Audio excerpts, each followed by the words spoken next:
Good evening, ladies and gentlemen. I'm Meadsyreplays, and welcome back to a special episode of the replays. Now, I've kept these replays because I thought they were all worthy to feature together. They're all amazing games. So we have 4 replays. As it's Christmas Eve, we have 4 replays, and they are all fantastic. First up, we've got Storm in the K91, and he is on Falls Creek, and he's bottom tier. So we've got 4 battles, and we've got 2 maps. So we've got 2 battles on Falls Creek, and we've got 2 battles on Dead Rail. The battles on Dead Rail, they are both TDs. And this map, we have the K91, and then we also have an Object 140. But first up, we are going to watch the K91, and he plays it brilliantly. The K91 has been recently buffed to 350 alpha damage, and some people will say it's OP now. Some people will say that the tank is kind of OP, and I mean, I like the tank now. I used to like the tank before. I don't think it needed that much of a buff, but the problem is that it's a premium tank. So if Wargaming overcooked it and they then think it is too strong, will they nerf it because it's a premium tank, or it's not a collectible, but it's an enriched tank, shall I say, because it's tier 9. So they can nerf it if they want, but they don't like nerfing premium or enriched tanks. So it's an awkward one. But the tank's very strong. The tank is very strong, and I don't think it needed a buff anyway. But it did get one, and that's what we've got. So we're watching Storm here, and he is now taking out the Foch, and the Foch is a great target to get rid of. And he fired all 3 pens, all 3 shots, and all 3 of them penned. And now he's going to run away. It's 5 against 4, and he's now going to rush the Foch, which is a fantastic move. There goes the waffle on his team for them to bring it down to a 4 versus 4. So this move here could have actually been a match-winning move. He notices that there is tanks behind him, and he knows that the Foch is on his own. So why not rush the tank that is on their own?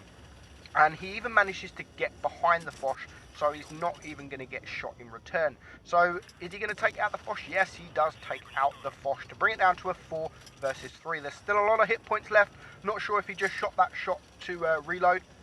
If you're watching this, you can double tap your ammunition, and it will reload without you wasting a shot. So he did go for the full reload, which was absolutely fine, which he should. If you've got no targets, always try and go for the full reload when you're in an auto loader.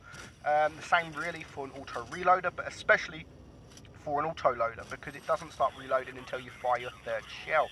So at the moment, he's doing a brilliant job. 352 there into the Object 268, and he did bounce a shot from that guy as well.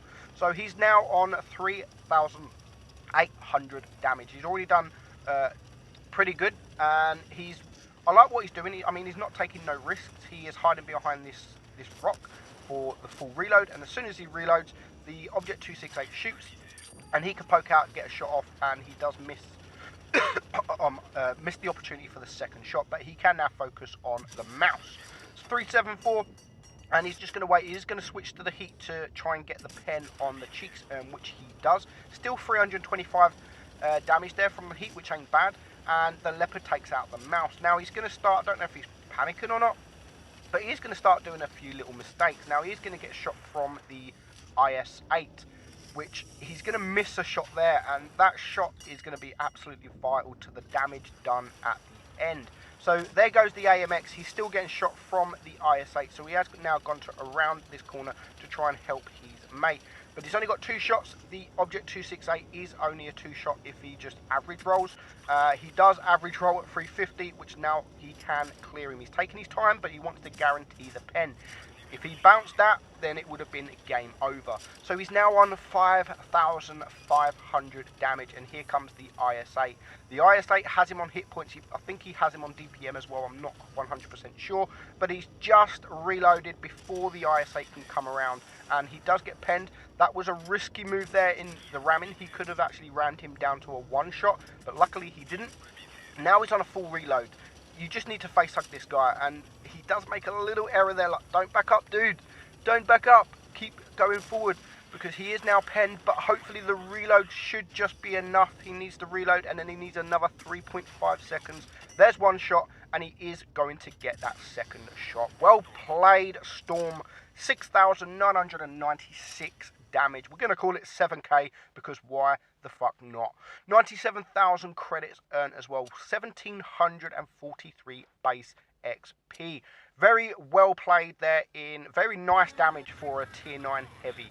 Next up we have Unique Ven, and he is driving the Foch 155, one of the most broke tanks in the game at the minute, and he is on dead rail, and straight away he has gone to the TD position, which is a lot of TDs going. As you can see, there's a Death Star, nice camo there, Death Star. They're both coming here, so I don't like it when there's another tank coming. If I'm in a TD and I go to this position, I want to be the only one in this position. And if now, like the TD, the Death Star come here, I would have probably moved. But Unique Ven is going to stay. He is going to wait, and just look at the team. I mean, every single teammate is around this area. There is no one to the right. The medium in the enemy team, which is the STB, he's in the near enough the sniper spot there. So you shouldn't have anything to worry about. Now, what would have been good this battle is if there was a Death Star on the enemy team that decided to flank around on the top, because he could be having an absolute dream right now and not getting spotted. But that's the way it goes. Now, I mean, if there was a Death Star that went right now, he would probably finish on about 10k damage. No, seriously, he would, because he's got all these shots and there's no one challenging up that area. So it is sometimes kind of good when the whole team on both teams go the same way, because it is like a brawl. And I mean, this E100 has pushed, he's now spotted, so he is now going to make his move. He can't stay there. There's 3 TDs at the back of the map on the enemy team that will all have shots on him, and the Death Star has decided to stay, and he's going to pay for it. So one shot there into the E100, putting him down to a one shot. The Death Star does take him out, and now he's got one shell left, and he is going to get a nice shot there into the STB, and he's going to go for the full reload. So he's on 2,600 damage. His team are bleeding hit points. There goes the FV4202. It is now a 5 versus 5. He's just about to reload. He's now going to get into a pretty decent position for any tank with gun depression. He's going to use the HE to clear this guy. He has to get all the way up, which exposes himself, and he does get a nasty 650 shot into him. He's going to risk it again to clear the medium tank, the tank that is spotting the whole of his team. Good move there, and it might have been worth the risk. Even if he takes him out and gets killed, it may have been worth the risk. So now there's just 3 TDs, and all 3 TDs are, I think, at that back of the map. There might be one almost by the spawn area. The E4 there, he's spotted, he's unspotted, and Unique now is probably thinking, do I take the shot? But no, he waits, and the E4 takes out the Death Star to bring it down to a 4 versus 3. The E4 is now a one shot, and it has a very weak hatch on top, as we know. And there goes the E3, so it's now 3 against 3. We want to take that E4, but he decides to go for the blind shot in the bush, which is absolutely fine, because that's normally where TDs go. So instead of reloading your full clip, which he should have done, which he did, instead of just reloading, he decided to take that blind shot, which is absolutely fine. I don't think it's hit though. So he's now just telling his team just to hide, don't die, you're both one shots, don't die. And now the E4 is going to have a shot on the E4's hatch there. He only needs AP, doesn't even need to see him to clear him up. Nice shot there. So that will bring him around 4,500 damage. 4,500 damage. And it just leaves 2 tanks, which is an E3 and a Waffle.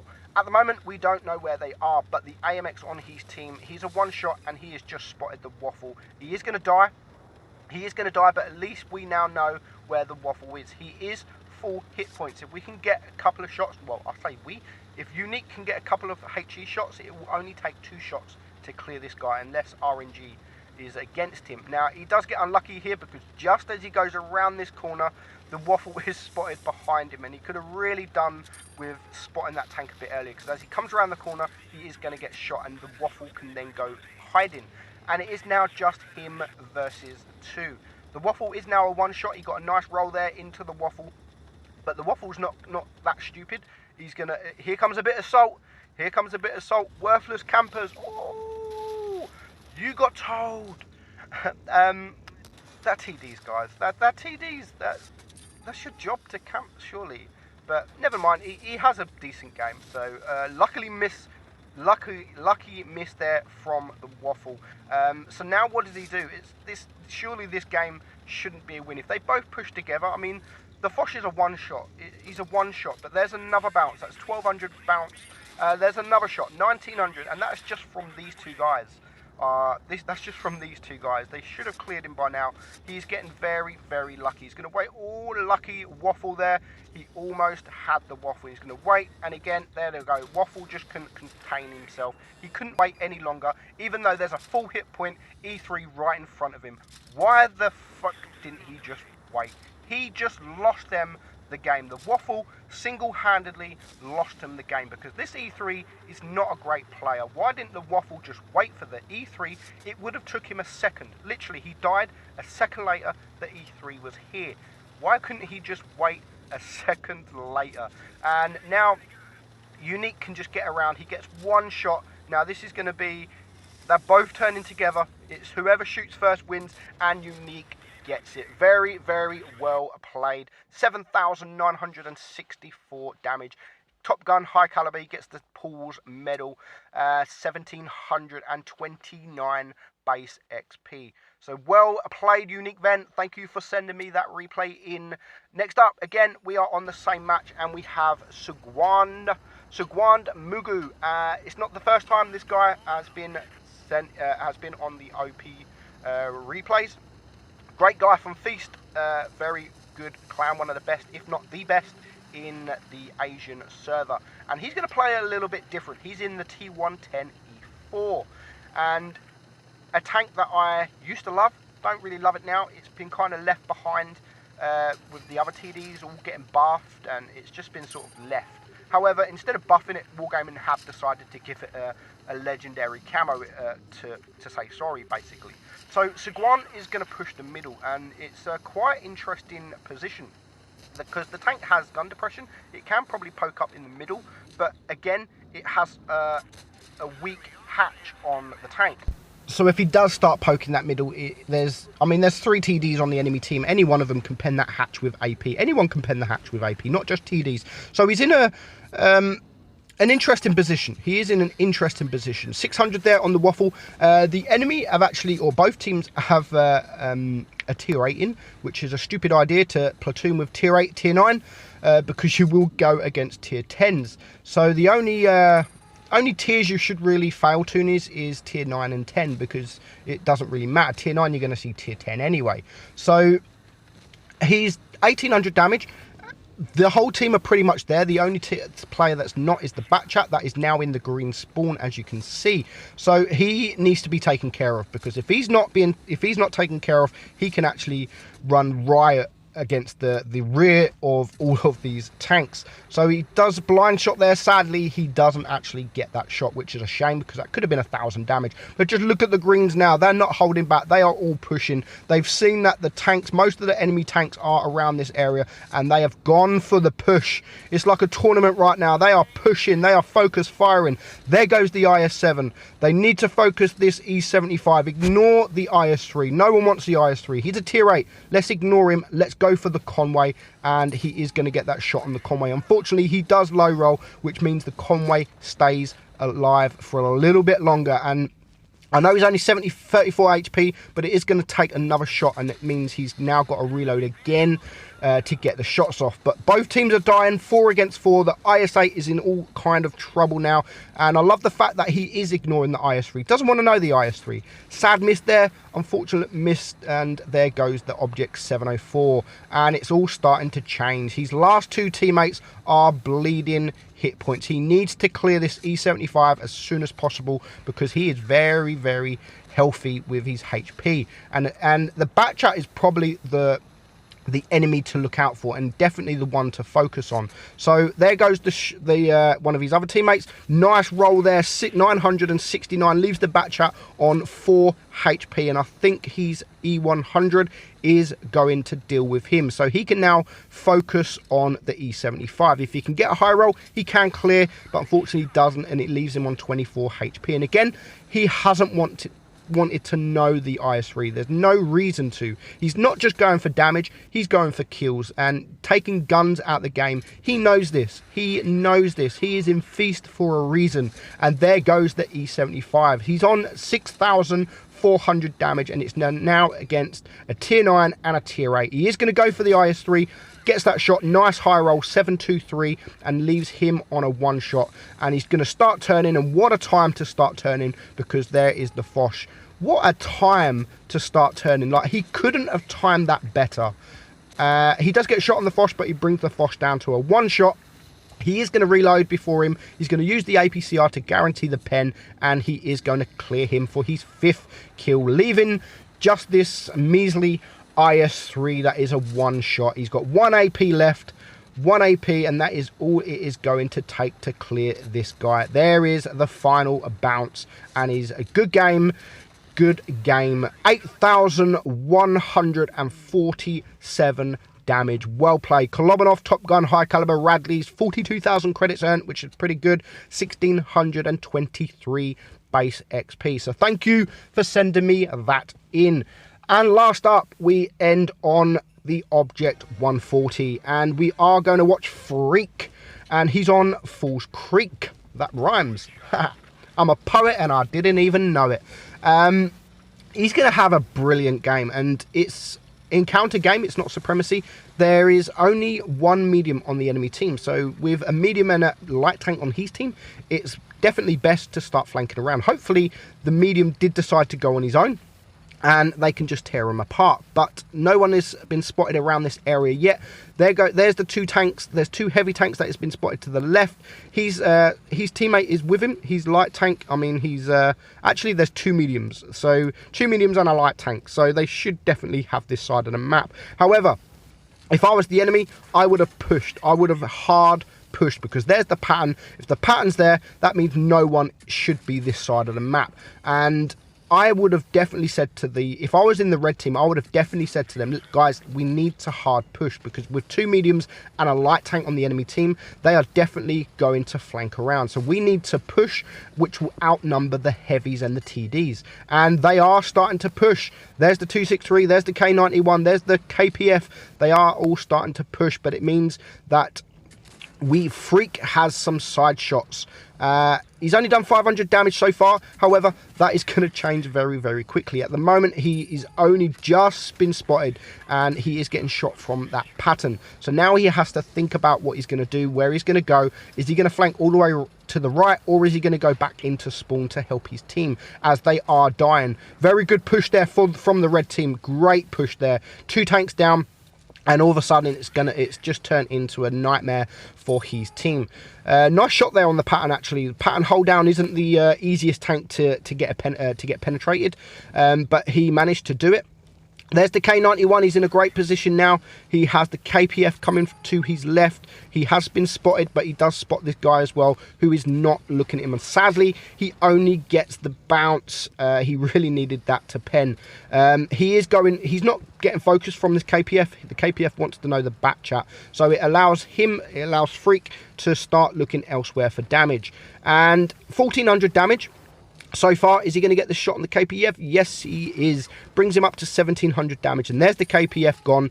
The Yag Tiger decides to full YOLO as well. So it's now 3 against 5. Still a lot of work to do and a lot of hit points. So far, he's only on 2,300 damage, which isn't a lot. I mean, it's okay. It isn't a lot, but there's still plenty of hit points to try and get through.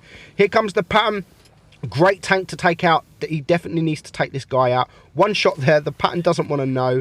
And it's now a 2 versus 5. He is going to take out the pattern. His teammate, the standard B, is going to get rushed from the 263, which is actually great for Freak, because he's getting so much free damage because no one wants to know him. He's actually in a position where no one's going to shoot him because they've got shots elsewhere. However, he is now alone against 4. He definitely needs to take this guy out as soon as possible. Or 71 HP. He needs to take him out. There he is. There's his opportunity, and he does. He does get shot from the Motion in return. So he now brings it down to a 1 versus 3. He's only on 700 hit points, and he's on 4,600 damage. He has pumped up that damage very, very quickly. And it's great seeing a battle like this in the Object 140, because we've been talking about the T62 now, the T62A for so long, about its buff. It means that the Object 140 is totally pointless in the game, which in my opinion it is. So it is still great to see a battle like this. Nice HEs there, nice bait from the Waffle. He is now going to rush the Waffle. 434, he's going to ram. Bad ram really, but it does bring the Waffle down to a 1 shot. The K91 misses his first shot. He's got a 3.5 second intro clip. He can get the shot off, but here comes the Motion and bounce.